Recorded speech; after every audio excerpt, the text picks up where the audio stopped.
I was born in 16/1/91 at the time of the Gulf War between Iraq and Kuwait. It was the weekend when Iraq invaded Kuwait.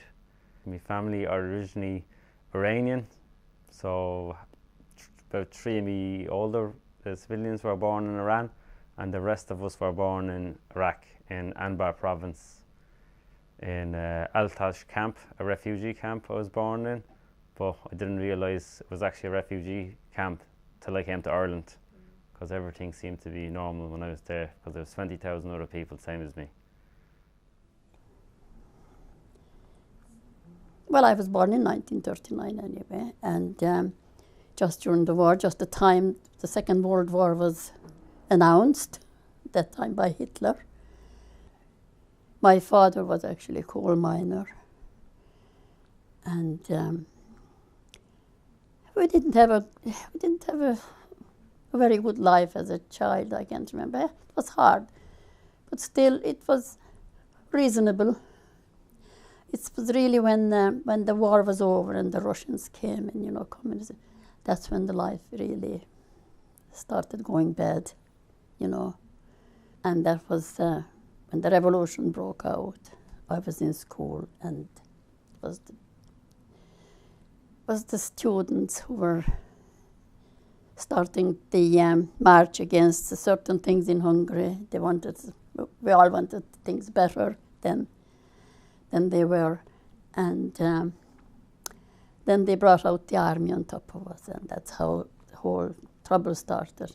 And I got into it, and I had to leave my country after that.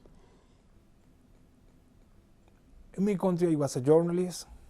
I left the journalist because the government closed my TV channel, and that's why I decided to study lawyer, because I need to know how to defend myself about the problems of the government on my college. And after, I get some problems, political problems, because I get involved in the protests, the national white protests, and I was a leader in my town, in my city. And the government killed my friend on the streets, on the protests, and that's why we decided to leave the country with my girlfriend at that time. My father was half caste. My mom was pure Tutsi, which I am a half caste as well. But like back then in my country, you know, in the history, when you look in the history, Hutu and Tutsi, they used to live in harmony before colonization. And then, you know, their problems after the Belgian colonization, they separated us and gave us identities. You know, there was too much hatred between Hutus and Tutsis. My father was a district chairman for a political party back then, which was in power. And again, my father grew up in a very hated environment. In 1997, when he was 6, there was a genocide in Burundi, where about like so many people died within a few days. So growing up in that kind of environment, my father wanted to be a change he wanted to see.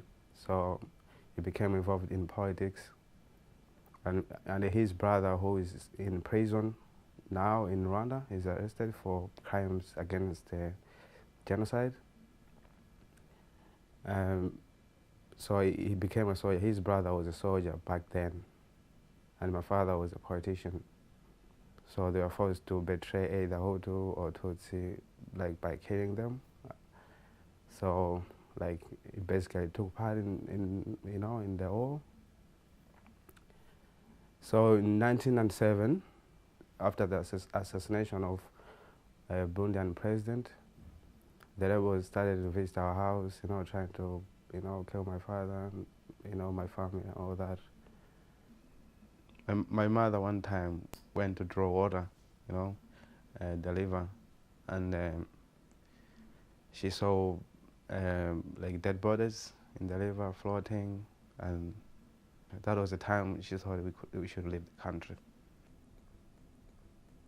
I'm a member of the Baha'i faith. a religious movement which started in Iran in 1844, and it has as its principles nonviolence and peaceful means to resolve any form of conflict. But since the foundation of the Baha'i faith in Iran, it has been subject of persecution by the religious establishment.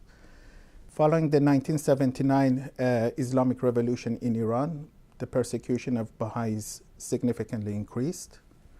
And in the first decade of the Islamic Revolution, over 200 Baha'is were executed, and many more were imprisoned and tortured. My parents' lives were in danger in Iran, and at the time, in 1984, I was 15. My brother was 13 and my sister was 16, so we were quite young, we were children. And my parents didn't really tell us what was going to happen. They had told us we are going on a journey. We didn't really know that what was going to be involved in this journey, and we didn't really know where we are going to end up. My parents, many years ago, in early 90s, they left Congo because my dad married a Tutsi woman.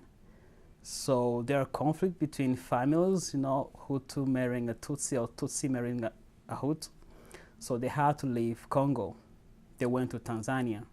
So after a few years, the war started in Congo. They couldn't go back in Congo, so they had to stay in Tanzania. And they're refugee pretty much in Tanzania. And that's where I was born. And that was like 1993, and a year after I was born. And we were living there in a refugee camp. I was really, really young back then. Like, no, I can't just tell the story. Like, yeah, living there with me, my brother, and my sister. At that time, we were like 3 of us. And then my mom, she got sick. Because like at the camp, there were no like hospitals or anything like that. So they were transferred to Dar es Salaam, where she could be treated. So all of us had to go to Dar es Salaam. So we stayed there from like 1995 till 2003. And then when she was better, we were sent back to Kigoma. And then when we were in Kigoma, we started our new life. The life in camp was really, really tough. We're receiving foods like maize, beans and stuff like that, getting oil to cook. There was no money, there was no job, anything like that. So we had to rely on those like food. So, and then in 2014, we received like a letter say like we had to go to the UNHCR office. There was an interview there. We didn't know what was it about. When we were there, and then we were told like there is this country that would like to offer you a place like a settlement. We didn't know anything about Ireland, really, or any. We knew like Ireland like is in Europe, but where in Europe? We didn't know anything about it. We were accepted. I really can't express my feelings, how I felt, because I've been living like in a camps my whole life. And I thought like this is gonna be my new like, I'm gonna have a new life experience, even though I didn't know about anything about Ireland, but I had hope, like I'm gonna change the lifestyle.